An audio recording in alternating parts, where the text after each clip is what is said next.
guys! Welcome to my vlog. For today's recipe, ang gagawin po natin ngayon, gagawa po tayo ng Pitchi. Ang ginamit ko po dito, ito pong pinaka maliliit ang butas. Para pino po siya. So ito po siya. Ito po yung ginamitan ko na, dito ko po ginrate ang kamuting kahoy dito sa butas na to. Ito nga po.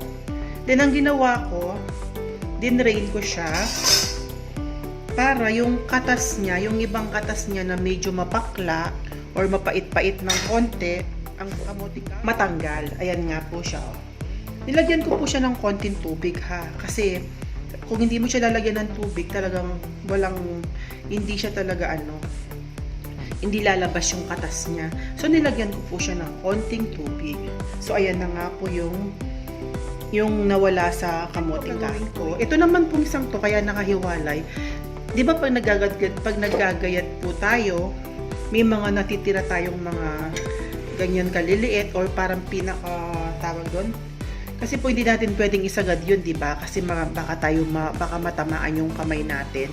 So, ito po yung maliliit na yan. Ang ginawa ko po dyan, ginamitan ko yan ng food processor. Yung manual lang po yung lagi kong ginagamit sa vlog ko. Yan po yung ginawa ko dyan. Medyo maliliit din po siya, pero kung inawakan nyo, syempre, awakan ko siya, nawakan ko ng ganyan, at kinonfere ko dito sa isa, mas pino po ito. So, pinaghiwalay ko po sila. So, ang gagawin natin ngayon, maglalagay po tayo ng, ito pong isa, ang gagamitin natin is water lang. Then, ito pong isa, ang gagamitin natin, na pinakatubig natin is coconut milk. So, ngayon, para po malaman natin kung anong pinagkaiba nila. So, ang gagawin ko po ngayon, since na-drain ko na to, na-drain ko na siya. So, iiwalay ko muna to. Ito muna po yung gagawin natin. So, ang gagawin natin, kukuha tayo ng 3 cups nito. 3 cups ng grated na ginayat ng kamote. 3 cups lang po.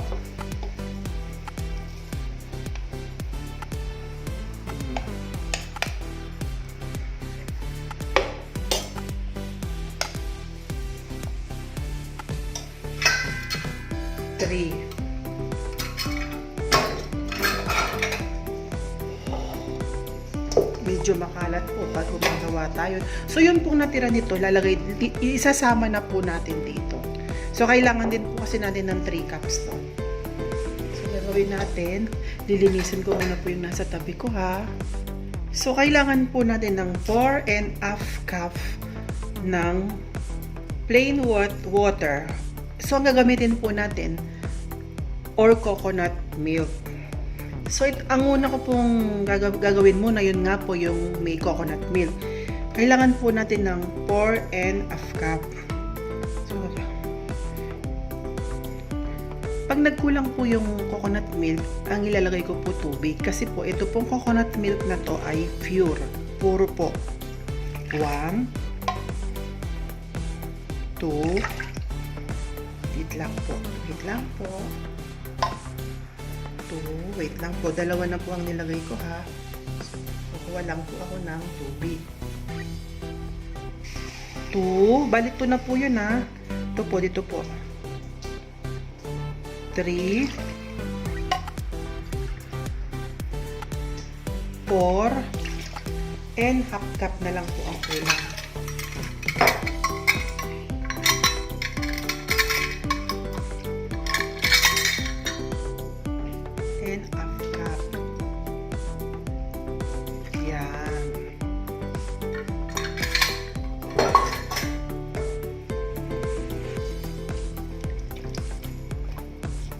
Next naman po, ang kailangan po natin, maglalagay po tayo ng sugar.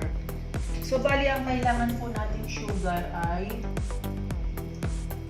1 3/4 po na sugar. Ang kailangan natin, 1 3/4 cup. So, bali 1 3/4 po. Ito po ay 1 cup to na sugar. Check ulit. 1 3/4 po na sugar, guys.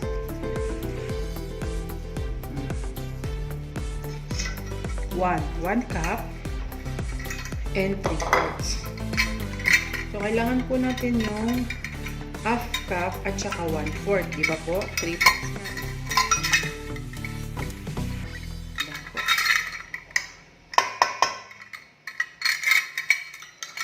Then, half cup po. Kailangan natin ng half cup. Tsaka 1/4. Kasi wala po kasi ako ditong 3/4 na cup. Okay na po to. Then, 1/4 lang.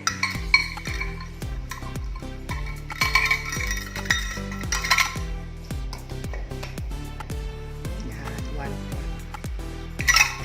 So, bali, 1 and 3/4 cup na sugar.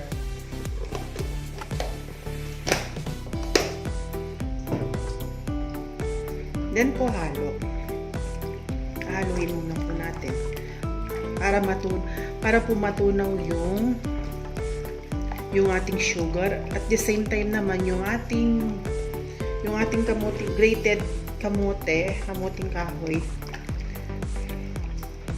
Ano din po, magiwa-hiwalay yan. Then, kailangan po natin ng half teaspoon ng salt.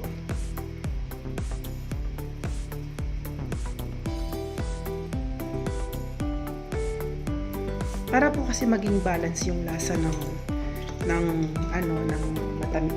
sugar natin or tsaka yung linamnam.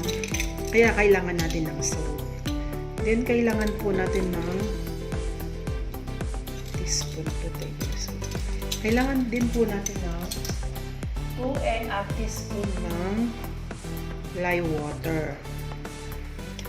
So, ito po yung lye water ko. Yan, nabibili naman po ganito kaliit. 18 kalagay po doon 2.5 teaspoon po. Dalawang ganito.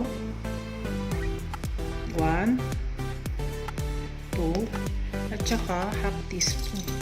Kumalansik. Half teaspoon yung pinagamitan natin kanina.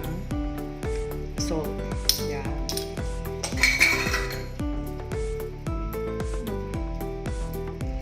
Kailangan din po natin ito. Pandan flavor.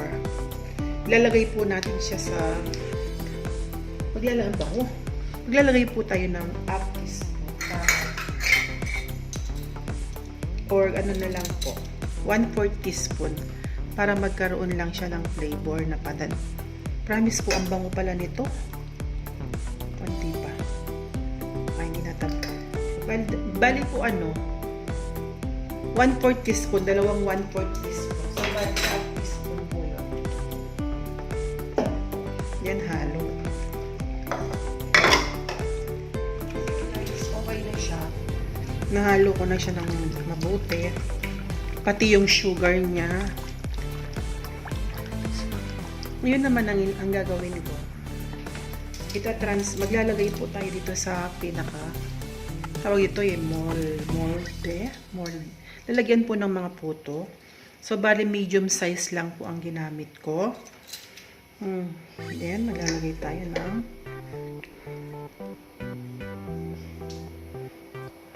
ganito lang po siguro marami. Ang liliit po niya, no? Next naman po, ita-transfer ko po dito sa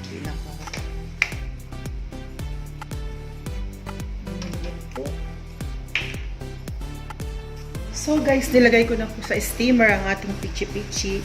Ngayon po gagawin natin, lalagyan po natin siya ng malinis na damit or tuwalya.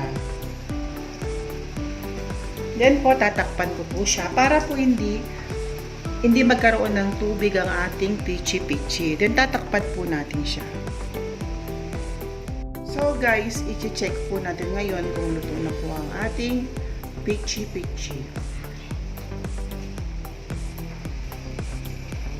Yan. Luto na po ang ating pitchi. Ang gagawin po natin ngayon, palalamigin po natin bago po natin lagyan ng toppings. So guys, nag-prepare po ako ng dalawang toppings. Isa pong grated coconut, at saka po isang cheese. Ang ginamit ko pong cheese is Eden cheese.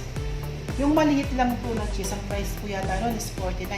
Ngayon din naman po ang grated coconut natin is 35 pesos, kalahating kilo po yan. Yung iba po nasa rep. Ang gagawin po natin dito, ito po yung mga nagawa ko. Madami po akong nagawa, ito lang po yung natira.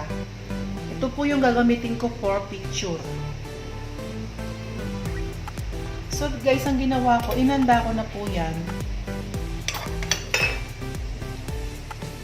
Para po madali. Ang una ko pong gagawin, maglalagay po ako ng toppings na cheese. Sa cheese muna po.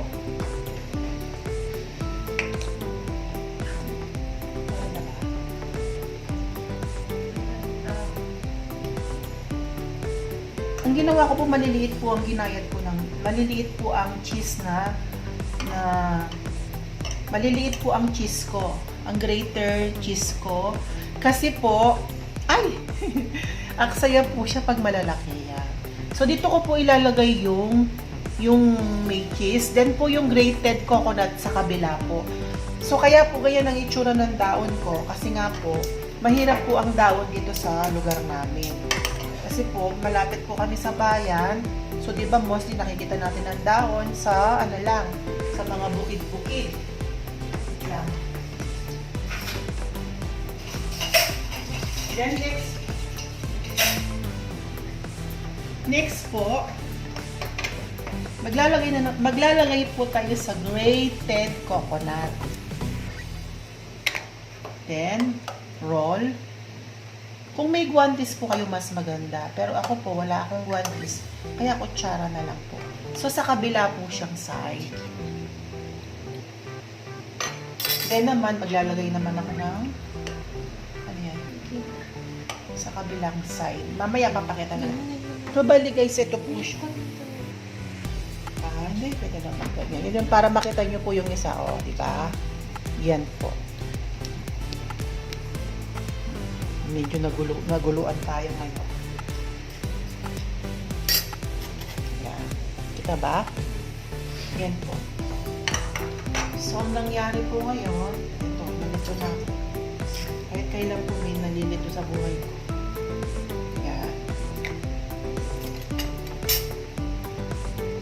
So, dapat po magkaiba po ang kutsara para sa yung ginagamit nyo po para sa grated coconut at saka po sa cheese para po hindi maghalo-halo. Next naman po sa cheese. Siya, yung gawin mo naman i-post mo muna siya para sa gawa na po ang ating Pitchi guys. Mas marami po kaming ginawa na cheese ang toppings compare sa grated coconut. Kasi po mas prepared namin at mas nagustuhan namin yung cheese ang toppings.